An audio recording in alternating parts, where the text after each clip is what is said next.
So, we have various softwares on how to create a bootable flash drive.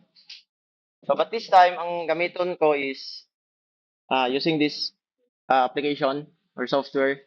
Ligi down sa likod, it's Vintoy. So, hindi siya mag-execute. Hindi siya pwede mag-execute. Okay, this one, Vintoy. You can search it sa online. So after that, pag ma-download mo na siya, you can extract any application to extract.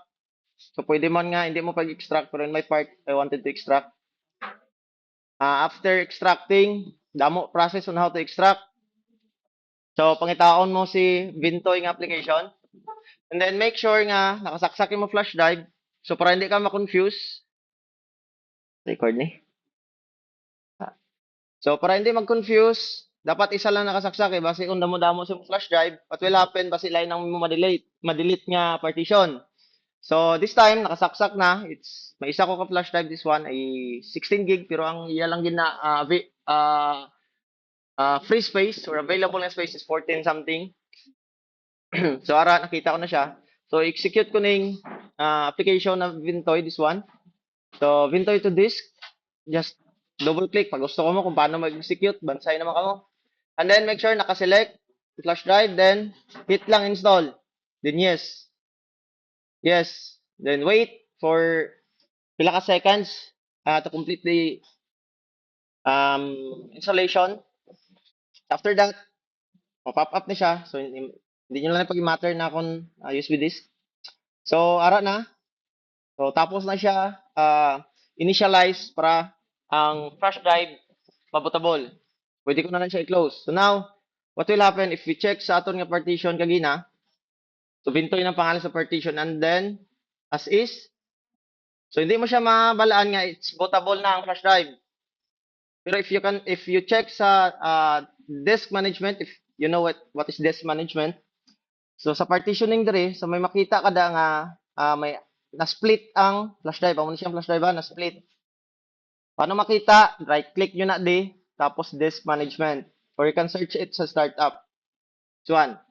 So, pag makita nyo na da, may partition na raw, kitaan. So, ang aring 32 MB nga FAT nga file, EFI, amo na ni siyang bootable na partition.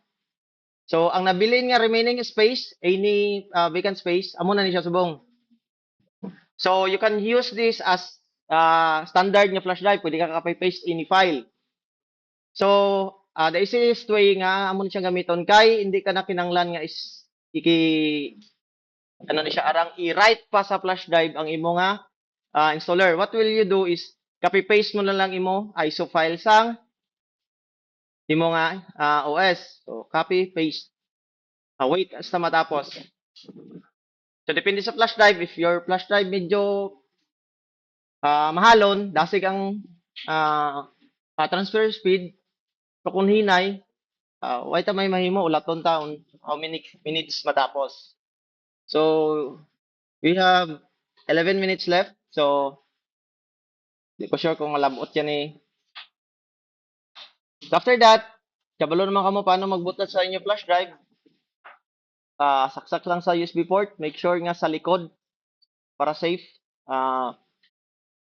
Directed sa USB port. And then, go to BIOS settings.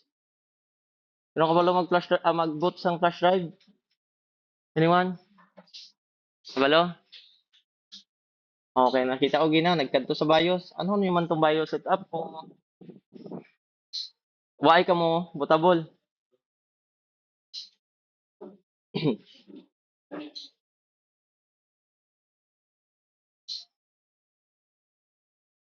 So after that, kung dako ang imo capacity sa imo nga flash drive, so this time ang file size sa akon nga Windows 10 installer is 6.6 gig. So ang capacity sa flash drive nga available, may free pa siya nga 8 gig. So pwede ko ka-add another operating system. Copy paste ko na lang dito. For example, aring Windows 7, i-copy paste ko na di. So pila lang 3 gig. Pwede ko na butangan. So kung may Windows, pare may server pa gid if kaigo pa ang free space. So mga 7 something, 7.5. So pwede pa na masulod diri tatlo ka operating system sa isang flash drive. So mo na siya advantage din.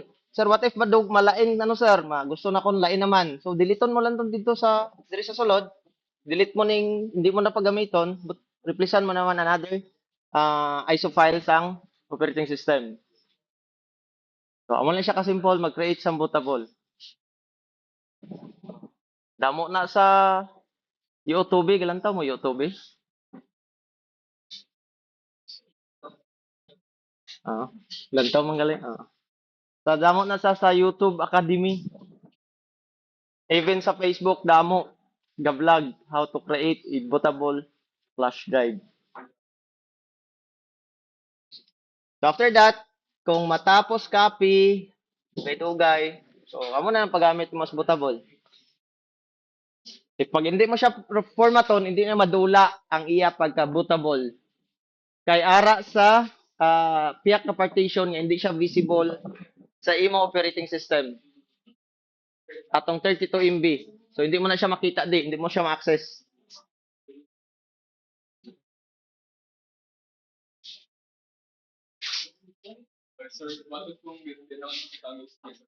Hindi makita ang USB sa diin. Hindi makita ang sa pagsabot menu. Ano naman? Sabintoy. Hmm?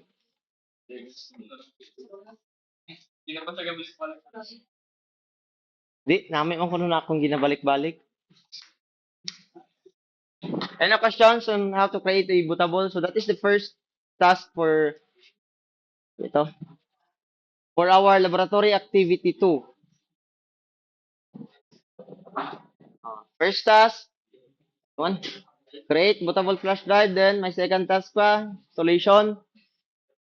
So, installation at exactly nga ma-install na dito. Pagsaksak ka flash drive, okay na.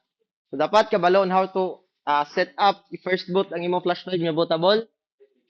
Then, partitioning. Go on sa steps.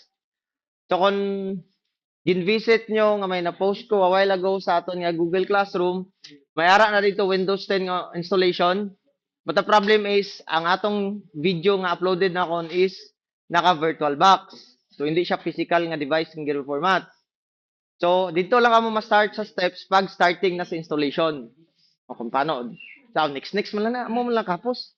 Basta Windows gani, apos na, next lang nga. Arao. Nakita na. Nakita na. So, after that, katapos installation sa operating system, what will happen? May configuration na. May mga ipang set ka na. Ara ko na sa video. So, ara posted. While ago, it's 5:58. Visit nyo na lang. Muna isa. Dili ka mo ma-start sa check.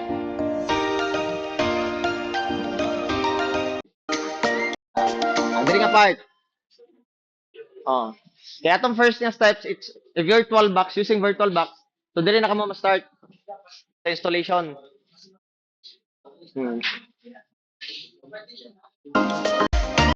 So on and so forth. Damo. Di magina sa damo katama ang steps. Basta mo lang siya. Then, kabalo ka lang magulat. Tapos ang installation. So may instructions mo na sa video. You can take note. If hindi ka kasaulo or you can download it sa offline. Hindi ka sure kung ma-download it sa offline ba. Then, configuration. This one. After the installation, which last nga task for our activity is initial Windows configuration. Ano siya? Maset ka sa region. Then, keyboard, lang na. Then, at this time, kung nakita nyo dugay ang loading, may internet connection ang VirtualBox. So, nalipat ko pag-turn off. Basta matapos. Check nyo na lang. So, kung set nyo na pwede man ma-escape. So, hasta malabot ka sa desktop. Sang imo nga newly or fresh installed nga operating system Windows 10. Na naka-basic. Tapos na.